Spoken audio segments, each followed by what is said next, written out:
নামানিলে কাৰোৰে বুজনি ঘৰত জুই লাগে সেই ঘৰখন বচাবৰ কাৰণে ঘৰৰ মানুহে ঘৰৰ ভিতৰত সোমাই নাথাকে, দৌৰা দৌৰি কৰে, ওলাই আহে বাহিৰলৈ, ওলাই আহি হাতত যি পায়, কুঁৱাৰ পায়, পানী পায়, বালি পায়, মাটি পায়, মুঠতে ঘৰটো বচাবৰ কাৰণে সেইবিলাক দি হ'লেও কষ্ট কৰে।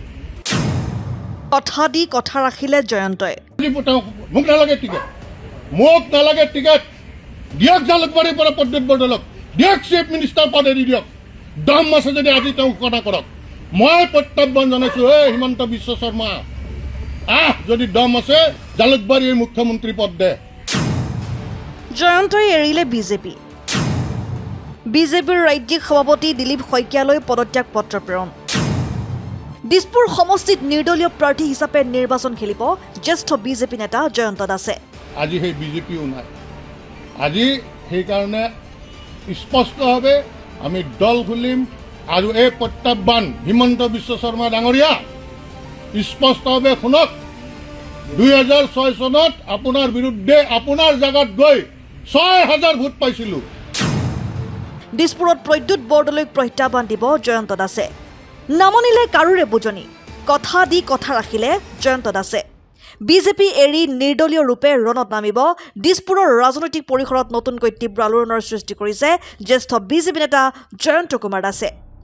আগতে দিয়া সতৰ্কবাণী অনুসৰি তেওঁ অৱশেষত ভাৰতীয় জনতা পাৰ্টি ত্যাগ কৰাৰ সিদ্ধান্ত গ্ৰহণ কৰিছে। জানিব পৰা মতে জয়ন্ত কুমাৰ দাসে ইতিমধ্যে বিজেপিৰ ৰাজ্যিক সভাপতি দিলীপ শইকীয়ালৈ নিজৰ পদত্যাগ পত্ৰ প্ৰেৰণ কৰিছে।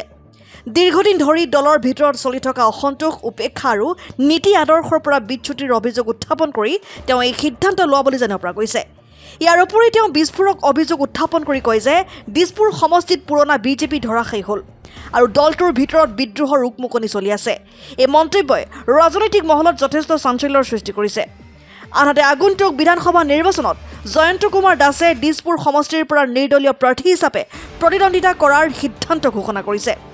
এই ক্ষেত্ৰত তেওঁ বিজেপিৰ প্ৰাৰ্থী প্ৰদ্যুৎ বৰদলৈক প্ৰত্যাহ্বান জনাব বুলি স্পষ্ট কৰিছে। বৰ্তমান সময়ত এই ঘটনাই ৰাজ্যৰ ৰাজনীতিত নতুন জল্পনা কল্পনা আৰু উত্তেজনাৰ সৃষ্টি কৰিছে। নহ'লে দিছপুৰত আহক, আছো আৰু আপোনাৰ মুখ্যমন্ত্ৰীৰ সপোন চবকে টুপি পিন্ধাই মুখ্যমন্ত্ৰী হোৱাৰ সপোন, এইখন প্ৰকাণ্ড ৱাল এইবাৰ আপোনাৰ বিৰুদ্ধে থিয় হ'ব।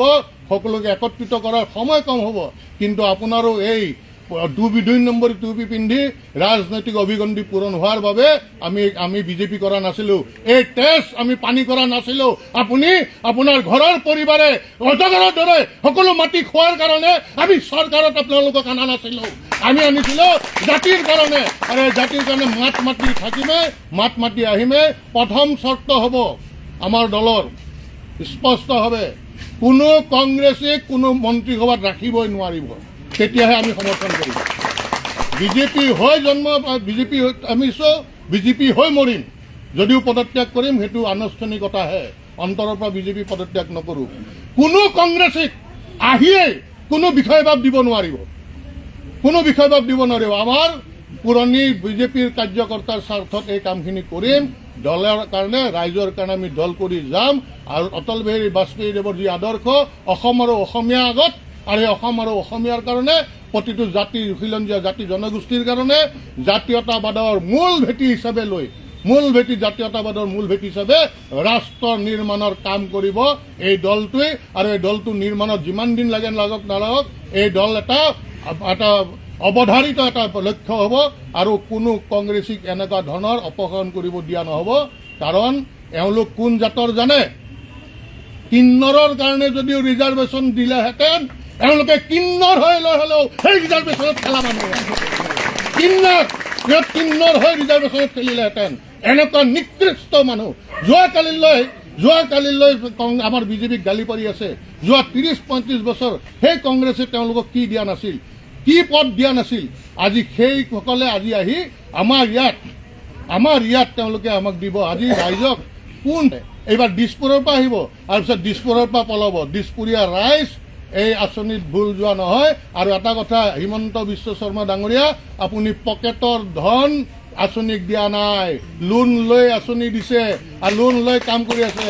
অসমৰ ৰাইজক ধাৰুৱা বনাই আছে, ধাৰুৱা এনেকুৱা এটা বিপদত লৈ গৈ আছে যে এটা সময়ত আমাৰ ডেকা ল'ৰাবিলাকে অসমত উশাহ ল'ব নোৱাৰিব। আপুনি যি ৰাজনীতি লেতেৰা ৰাজনীতি কৰিছে। News desk report N24 Assam।